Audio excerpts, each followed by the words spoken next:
Welcome to the beginning of our study of assessment in social science contexts. My name is Dr. Hennessy, and I'm so excited to have you in class over the next 4 weeks. I'm really excited to work through this material with you. This is one of my favorite classes to teach. I really like everything about assessment because I really like to use data to try to figure out how we can best help our clients and our students. So I'm really happy to go through that process with you. Looking ahead to this course content, I want to suggest that much of the material in this course is theoretical in nature. There will be some statistics, there will be an interpretation of numbers, but if you have a good grasp of theory behind assessment, then you'll be able to apply that theory to make a particular decision about a person. So in this course, it's going to be your job to apply the information you learn to your own particular situation.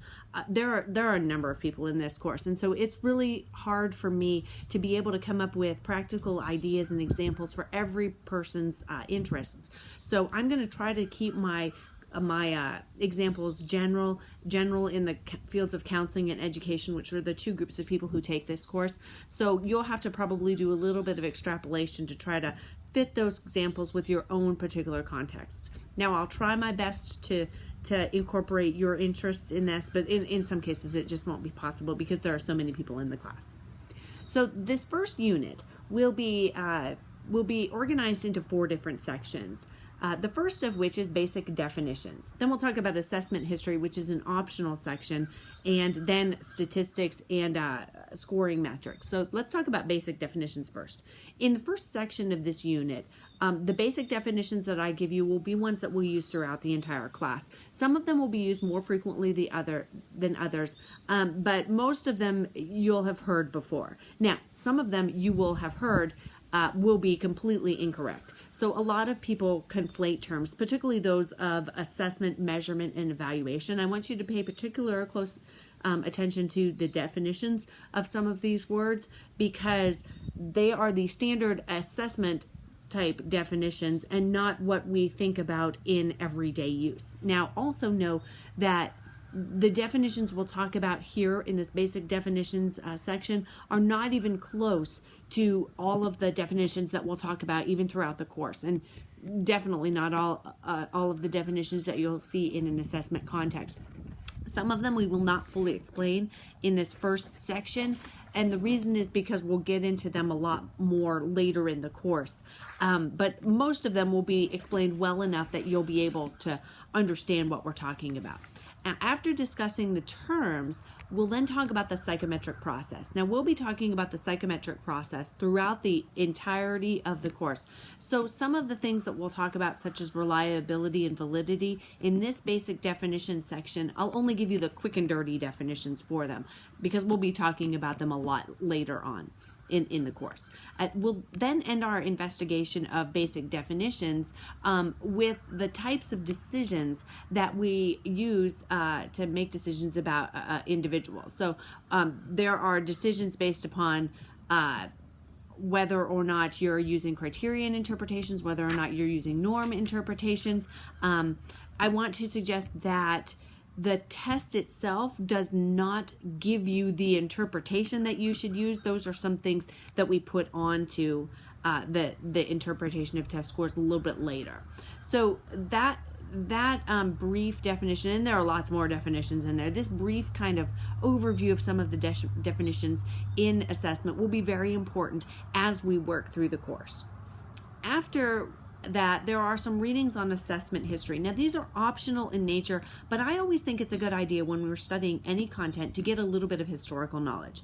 So in here, what we need to ask is where all this testing stuff came from. The structured testing systems have been around for thousands and thousands of years. I think of the Chinese civil service examination system as the prime example. It was around for a couple of thousands of years, but they were struggling with the same issues that we're still struggling with now, namely issues of reliability and validity. And so I think it's really interesting that, those questions that were asked back then and the answers that they came up with are some of the same things that we do today. So I've posted some articles for you.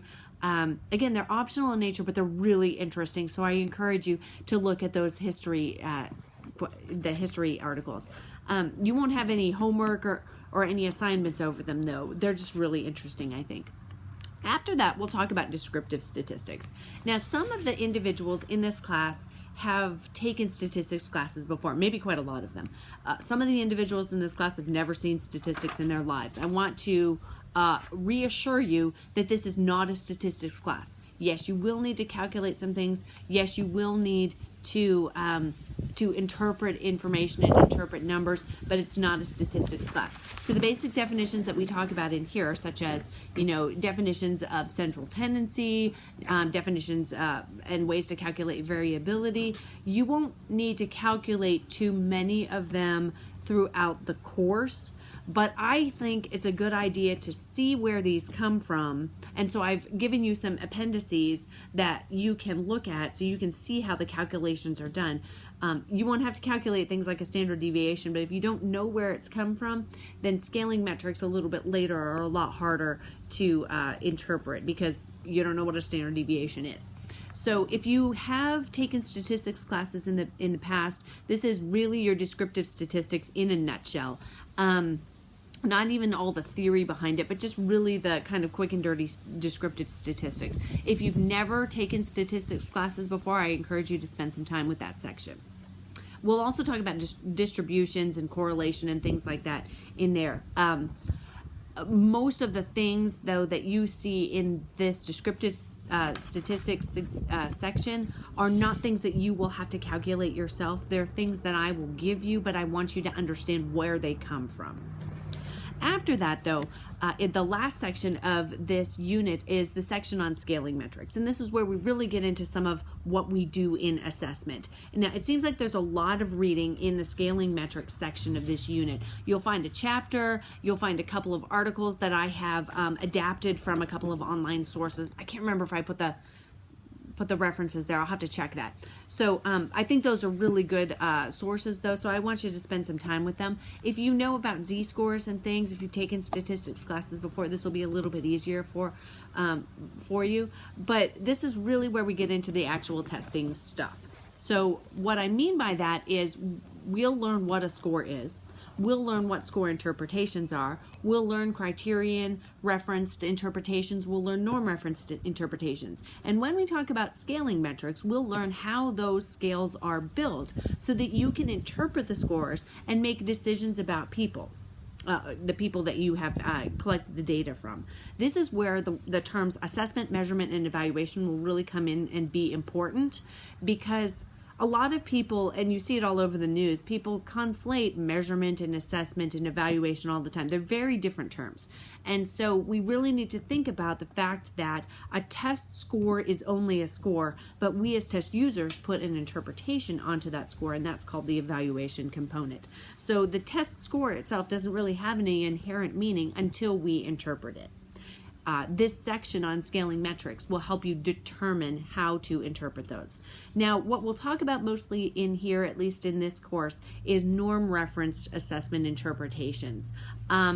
Criterion referenced interpretations are a little bit beyond the scope of this course, and not necessarily because they're beyond the scope of the course, but I don't include them mostly because there's a lot of political and financial decisions that go into how those criteria are set so that you can make decisions about, whether a person passes or fails or if they're in a certain category. And those political and financial decisions are beyond the scope of the course. If you're interested, though, in how cut scores are established, I can provide you with some references for that. So that you won't feel like you're missing out on what those are.